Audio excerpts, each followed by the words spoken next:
Good morning, good morning, good morning. Welcome to Money and Mindset with Dr. Stephanie Ardrey, known as Dr. Money, and Dr. Thyonne Gordon, known as Story Genius. Hey, TG, how are you this morning? I'm doing great this morning. How are you? I'm good. I actually did some studying last night. Progressively, I'm getting my head into it now that Okay. I knew you were going to be studying. We talked about it yesterday. And I see you're trying to do some memories as well. I see Sundance 2019. Yes, the memories of what you would be doing right now. Ski, hang out with people. Exactly, preparing for that idea. So this coming year it's canceled, but it looks like I'm going to do a finance workshop for a cohort of female filmmakers. So that'll be exciting. Nice. We'll do it virtually, yeah, and then we'll prepare for the following year. That same year, mind you, that you have me doing feathers and yeah, that's right. That's going to be fun. Oh, you're going to have an exciting year. That's very, very exciting. So we have an exciting guest today and an outstanding topic. So, tell us more. We've been waiting to hear about this. What's happening? We've been talking about mindset and how mindset leads you into an abundance that you can't even. I'm sitting up here like, oh my gosh, she's trying to remember everything. Jamaica, Sundance. Sorry, I digress. We've been talking about mindset and how it leads you into an abundant lifestyle. And abundance, not just about financial money. I did worked on a show yesterday, and Bishop Noel Jones was on, and he talked about when the Bible speaks to money being the root of all evil, it didn't necessarily mean not to have money. It's that love of, it's that worshiping it. It's that, oh, this is the only thing that I need. That's not the mindset to have. The mindset is really about abundantly living out as fully as you can with your health is your best wealth. And our guest today, Khalilah Bruzual, has an amazing story of overcoming. And to overcome anything, any obstacle, to get through anything, you have to be able to get your mindset into a place where you know you can do it. Khalilah is from Canada, and that's where she lives. Khalilah has been a speaker internationally.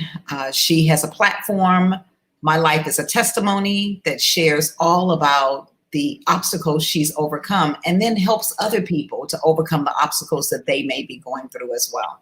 I don't want to give everything away about her because she'll have an opportunity to tell you more about her life, but she lives with a condition with chronic pain, fibromyalgia, invisible chronic pain. So a lot of times you may see Khalilah and think that everything is fine, but she could be in pain. And that's something that she is dealing with, an overcomer attitude every single day. She does volunteer ministry all over the place, leader for worldwide general conferences in North America and Ontario. She won the 2016 Canadian Youth Ministries Appreciation Award, 2019 Ontario SDA Youth Ministries Appreciation Award. She has won the 2016 Canadian Women Role Model Award. She was a recipient of that. And I think the best thing to do is to bring Khalilah on, and you'll get to meet her and understand why she's such an amazing woman and has got this mindset that allows her to manifest all the things that she desires in life while living with a condition that many would say should stop her. So I would love to bring Khalilah on. Well, let's do it. So Khalilah, thanks for having me, ladies. It is, I'm so thankful that you brought me on. Thank you for the opportunity. Of course. So, do I just tell you guys a little bit about me? No, I muted myself. I'm going to ask everybody to mute themselves because we have an echo. And one person's mute. So, Khalilah, I want to ask you a question. If you can just mute really quick. Sorry about that. The echo is going crazy. I'm not sure what's going on with StreamYard this morning. But Khalilah, we just told everybody who you were. And what I'd like for you to do is just share with us a little bit about who you are and the obstacles that you've had to overcome. Like what does it take to have a mindset of overcoming obstacles? Share a little bit about that. Okay, so hi everybody. So basically the reason why I have this platform called My Life is a Testimony is because you name it, I've been through it. I don't look like it, but it does. I grew up originally with a dysfunctional family. I've been in and out of foster care. I've gone through every type of abuse you could possibly think of. I've been unfortunately molested. I was raped, ended up getting pregnant from that. I was a high school dropout, and then I ended up getting my GED later on. I ended up having my apprenticeship in carpentry. I went to school for that. I later on became a child and youth worker. That's what we call it in Canada. It might be a child and youth care down here in the United States. I have stories. The list unfortunately goes on, and I have stories. And I got to a place where I just saw a lot of pain in the world. And I understand what pain looks like emotionally, physically, mentally, sexually, financially, spiritually. I know what pain looks like. And I figured, I started seeing when I was just having regular conversations with colleagues or people that I worked with that what I was saying was helping them. And so, people really liked how I was putting things together. And sooner or later, after I had a slip and fall in 2007, and I was in a place where I had nothing, I couldn't do anything. I was at home. The only thing that I could do was speak. And a friend of mine who was a church colleague, we were just talking one day, and she invited me to speak to her girls group at her church, and My Life is a Testimony was formed. And I've grown through there. And then, as you mentioned, my chronic pain in 2017, I ended up having a car accident, and I was hit on the passenger side door. Funny enough, I ended up being diagnosed with fibromyalgia, being diagnosed with PNES, learning that I already had IBS, but learning that I had GERD and hiatus hernia. So not only is my outsides inflaming, but my insides are inflaming. And had to go through a lot. And then I had to, funny enough, when you just think that everything's going great and you're just pulling out of it, I got hit again. And this time I got hit from the driver's side. And I'm breathing, everything's good, but it set my body off all over again. They had to crowbar me out of the car. So my friends say I'm resilient. And there's a couple of things that I've learned throughout my life that has caused me to keep going, I guess, and just to keep standing up. So I don't know if you want to hear them, some of them. Absolutely. Okay. If you can share with us now what it takes to have you like you just said, you've been through so much, and many people would just quit at the first thing. Gosh, I'm in a foster care system. I'm done. Or the next thing, somebody molested me, took my body. It's just like you have had things attack your body physically. You've had things attack your spirit. You've had things attack your mind. So you've been through all these different things that we talk about with mindset, how mindset impacts your body, your mind, your soul, your spirit. What techniques or tools, what tips can you share that help people to overcome obstacles, like obstacles that you've had, which are tremendous obstacles? And I'm hoping many people listen today and say, well, gosh, if she could overcome that, well, okay, I guess I could get out of bed and do a workout in the morning, So share with us any tips or tools that you have to help overcome. So the first thing actually happened, the first lesson I really learned, it came from my older sister. And I don't remember what had happened. Like, some things I haven't even mentioned were like suicide, like attempted suicide and all this stuff.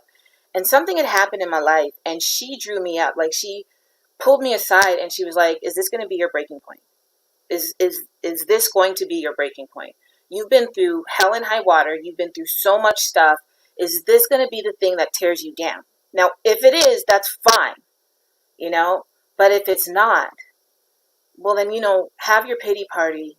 Take care of yourself, but figure out a way to get up and keep moving. And so every time something comes around, I decide, is this going to be the thing that tears me down? And I look at things like, well, what am I still striving for? Or is this where I want the rest of my life to be, considering I might live another 20, 30 years? Are there things that you still want to accomplish? And if the answer is yes, then I got to find a way to get up and keep moving. I'm not saying it's like you get up and you start and you just dash out the door, but keep moving could be crawling. You know, when we look at babies and they go through something, they didn't just come out the womb and then they were like out the door, you know.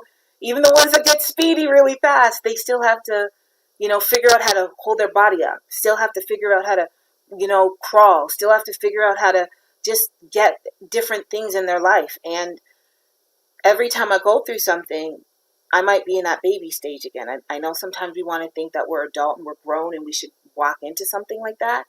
But if I'm in a whole new situation and I know nothing about it, I'm a baby. And I have to allow myself that capability to get myself moving. So those are one of the things that has just kept me going. But I don't think she ever meant it to be that lifelong thing, but it's that thing that every time something comes across, choose. I love that. I love that you used the phrase baby, because I often talk about part of repositioning or pivoting or reinventing yourself requires that you gain a mastery in a new space. And so studies have said that it takes about 10,000 hours to master something new. And so I remember most recently, I was pretty exhausted after finishing my doctoral program and the dissertation and da-da-da-da, but I decided to start law school. Insane. But I had to remind myself that it didn't matter that you're a doctor over here in business and finance, that if you're going to start law school, that means you go back to zero and you have to get that next 10,000 hours done. But it's really the same sort of methodology that I take on with anything in life. And so my question for you is, along this journey of reassessing, repositioning, and reinventing yourself to trigger your resilience, are there particular tools? There's some books that come to mind that I wish I would have grabbed. I'm gonna actually grab a book that I share maybe during our next episode that comes to mind for me, but about kind of doing the work, because I also believe too that we don't directly believe that we attract things, but our energy fields operating at certain level put us in the realm of certain things. And so sometimes what we have to do is change our energy field, which is really about mindset, that begins to change some of the places that we find ourselves within. So maybe you could speak to that a little bit. Okay. So I know it sounds crazy, and you can take this as if you're religious, you can take it from a religious perspective, and if you're not, take it as an educational perspective. But my relationship with God is what has grown me through, like, I wasn't with him. I mean, I didn't know that he was with me, but there's this, my journey with him, and truly understanding my relationship with him and what the word says is what has been that book. Like, if you're going to ask me what book to go to, I'm sorry, people, it's the Bible. It's in there. It tells you what you're made of. It tells you that you are, that you're royalty. It tells you that you have the ability to be anything. It tells you that you can love yourself. It tells you that you can get patience and you can have your desires fulfilled. It tells you that you'll have long suffering, but you'll grow through it. It tells you all of these things, all of the mindset stuff that you want to know, you know, but it comes at different times. Like, you could read a book today, but then 5 years from now, you grow, and then when you read that book again, it's a whole new perspective because of what your life journey was. And so that is the book that I just keep going back to. So that would be it. it's also just really funny. One of the other things that I was telling Dr. Thyonne about was like, because of because of the Bible and because I'm a nature girl. So I love nature. I love just the water. I love driving. And I started to realize that the everyday things of the world um, is is telling us how to live our life. You know, like we don't think about it, but we sit down and we have vegetables, we have fruits, and there's seeds. And when you think about what that has to go through, you have to watch a seed go through, pop itself out of its shell, grow through the dirt, sprout out, get a leaf, still get burned, get water, get snow, get what all these other things, and keep growing and keep going through the different storms and seasons, and then still figure out a way to blossom and flourish something.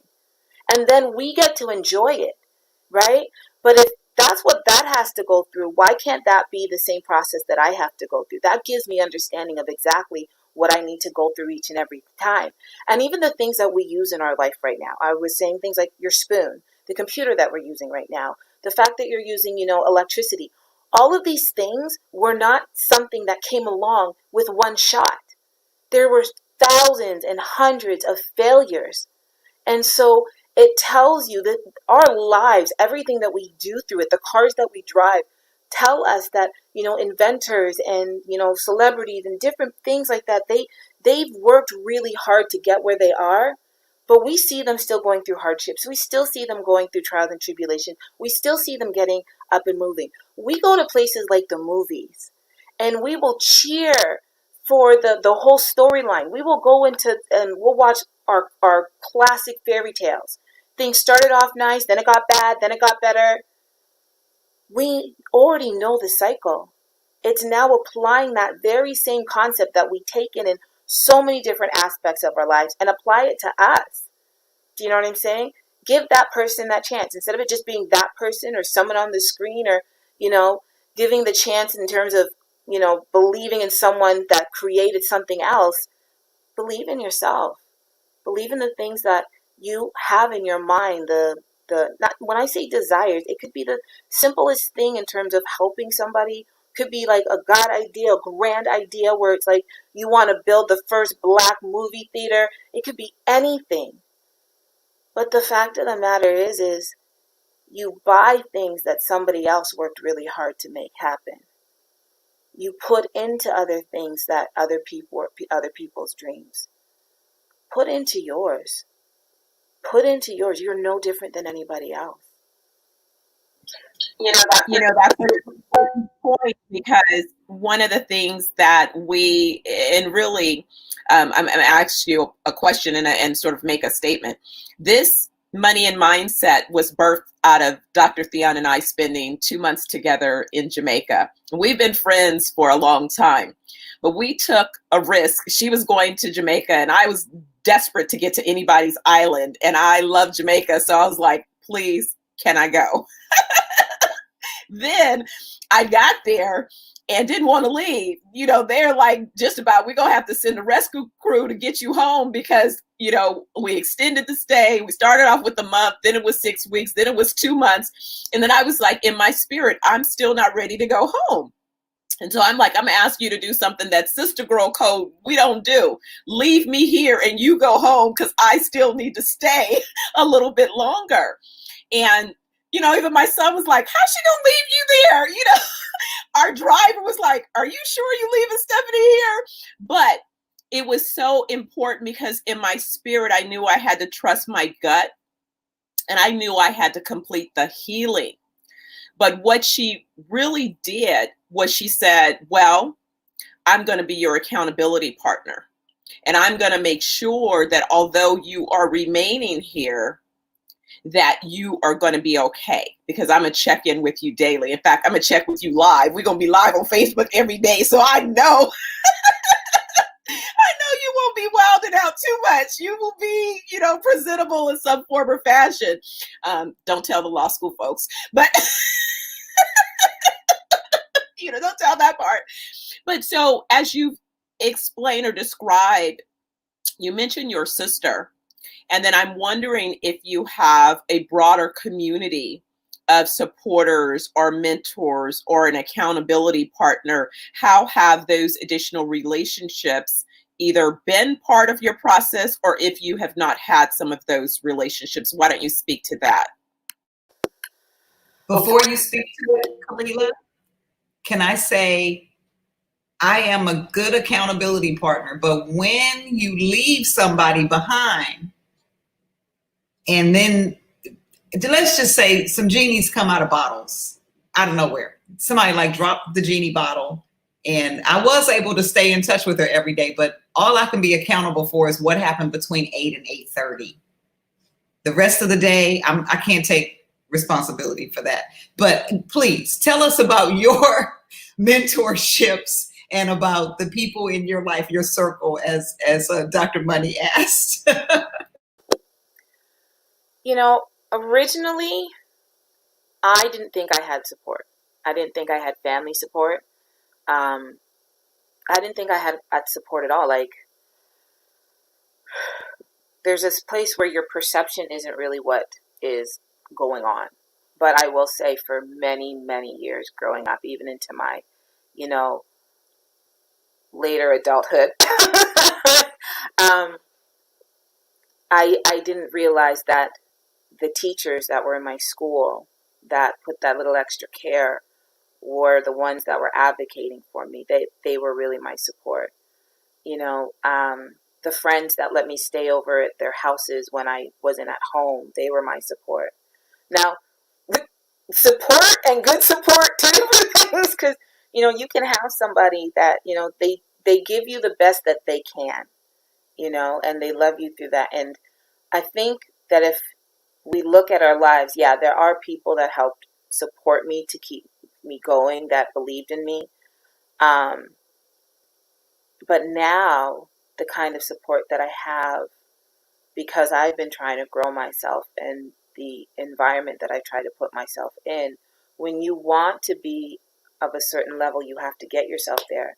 I have two main mentors in my life.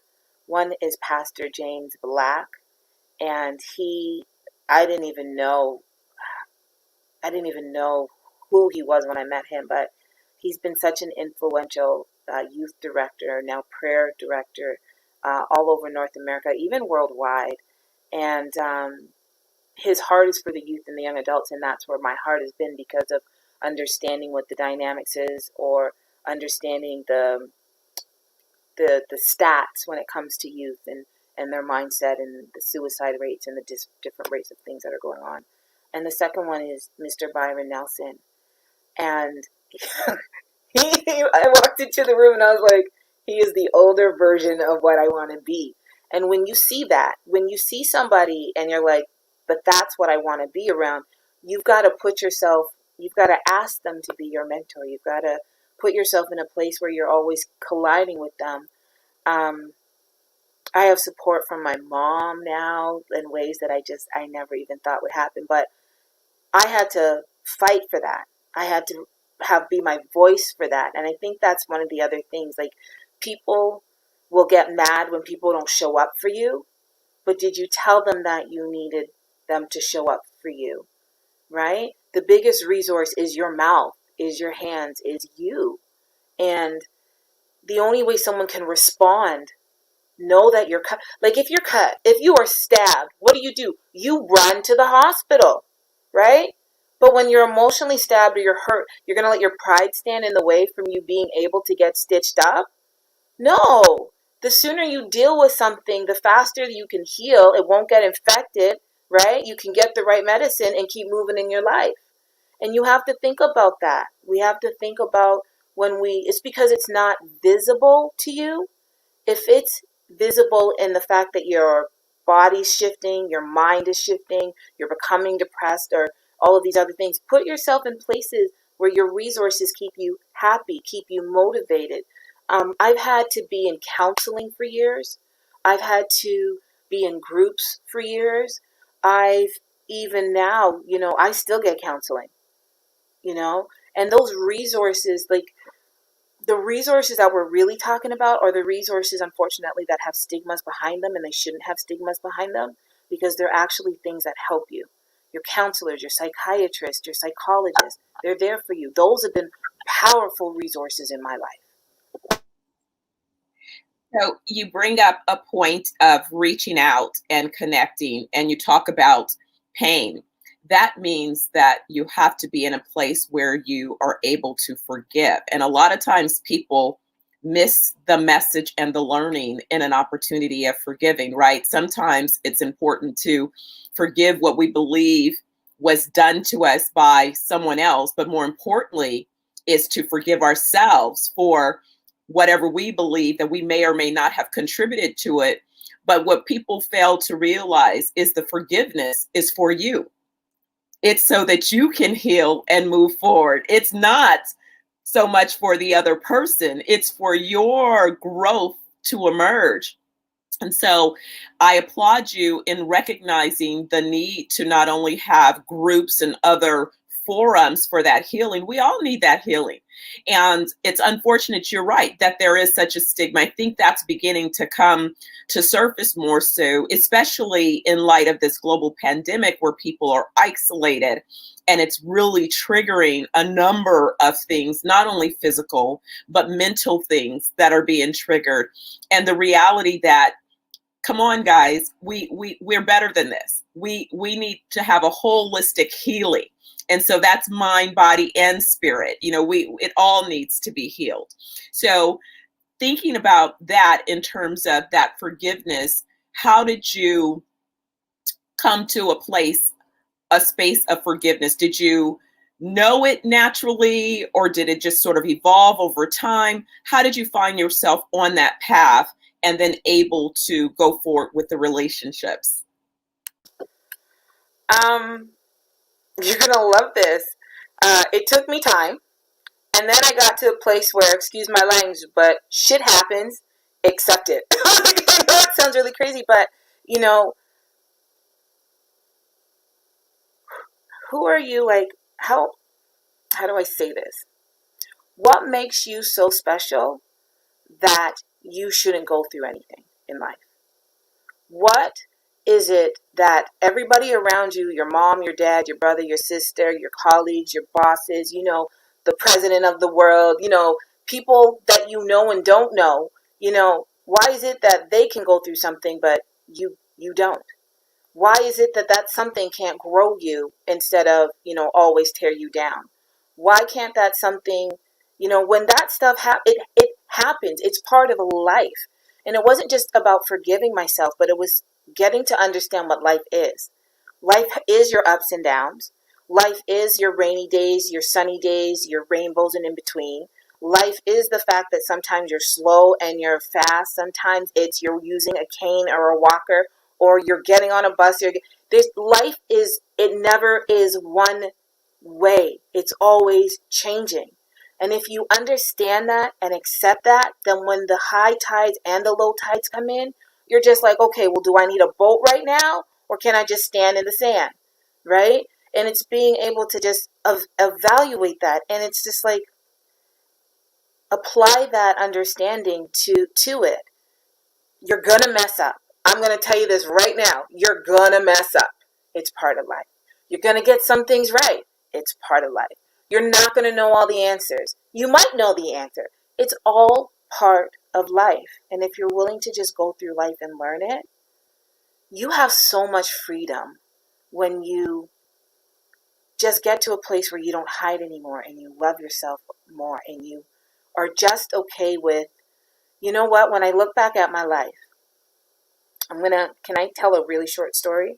So imagine you're this farmer and you come home and you're coming back from the market and you're tired. You took everything out there, you're tired, and now you're on your way back home, but then you remember you've got to plow your land. And if you don't plow your land and put your seed in today, your harvest for the next season is going to be messed up. So you go home and you're like, Lord, just help me out. And all of a sudden in the distance you see a tornado. And you're like, but this is not what I asked for. I asked for people to come and help me to plow up my land or do something else, but why am I seeing this tornado? And as it approaches, all you can do is hold on for dear life. But then all of a sudden it passes. And you look around and all of the soil has been tilled. and you look around and the shrub in the corner that's been down there for like decades is somehow up and removed. And just things that there's blessings that you weren't expecting but landed on your plot anyways. And you're like, oh, look at that, I could use that. Hardships aren't always a bad thing. They challenge you to figure out how you're going to cope with stuff, how you're going to love yourself, how you're going to grow from it, how you're going to outreach and affect other people, how you're going to stand up for yourself or other people. What we deem to be a hardship is not always a negative thing. And so, like I said, when the high times come and we're jumping for joy and you're okay, but if the low times come and you're still like, what am I going to get out of this? And you're okay. That's what it's been easy. That's what it's made it easy for me. Like, you know, does that make sense? Right. Thank you so much for that, Khalilah. This has been quite a blessing. And you answered a question I was going to ask, was sort of like, what, you know, have you ever said, why me? And I think you have said, why me? And then you said, why not me? You know, who am I to not be able to get the blessings out of a hardship? So I want to thank you for coming on the show today and for teaching us about this whole idea of overcoming obstacles and having the right mindset to overcome obstacles, which is so important. You talked to us about, first of all, just totally understanding where you are, that we're taking baby steps along the way. We have to start somewhere. Every time you have an obstacle, you're going to start somewhere. And these type of things happen.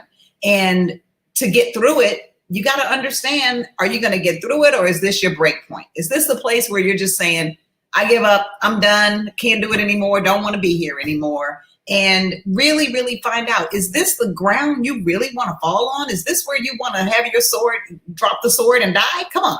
You know, can you make it through another day? So keep on moving, even though you're taking baby steps. And in order to do that, you got to connect with something. And that connection for you is God. That connection for me is God. I know that connection for Dr. Money is God. Find a way to connect. Nature is a wonderful way of connecting. Dreaming big in nature, because we're connected to nature and growing like that seed you talked about. And then finding those support systems around you. Even when you feel like you don't have a support system, your voice can be that support system, stepping up and saying who you are and what you need. If you don't speak it out loud, if you don't put it on paper, then it's probably not going to happen for you. So make those type of things happen. And then finally, you talked about putting yourself in the right places around the right people. So if you want to have successful outcomes and have great accountability partners, put yourself in the spaces where you can meet those type of people that you want to be and that you want to have. It will happen. And of course, you said it happens. I say shift happens. So where you said shit happens, I say shift happens. Because when you're going through something, it takes you to a different level. And that will happen in life. Finally, understand that all of our hardships can be overcome. And a lot of times those hardships, I love the tornado story, those hardships are not always hardships. Sometimes they are the blessing that God is providing for you, that life, the universe, whatever you want to call it, is providing for you. And I was trying to think of, wow, if you have a hardship, maybe that's actually you hailing a ship. That's your ship. Your ship is about to come in, you know. So everybody, thank you for listening in with Khalilah. I'm going to let Dr. Money wrap things up here. And again, we thank you so much from the bottom of my heart. I thank you for doing the show this morning. I had an opportunity to meet you through your mentor, and we'll be doing some work together on your My Life is a Testimony. You guys can find Khalilah at mylifeisatestimony.com. Dr. Money, what you got to say now? Listen, I think you put a bow on the recap perfectly. There's nothing for Dr. Money to add, but you guys, today is Thursday. Get your questions ready. See us back on Monday. Next week is going to be exciting. Hopefully you got everything that we had to give you for this week, and we'll see you next week.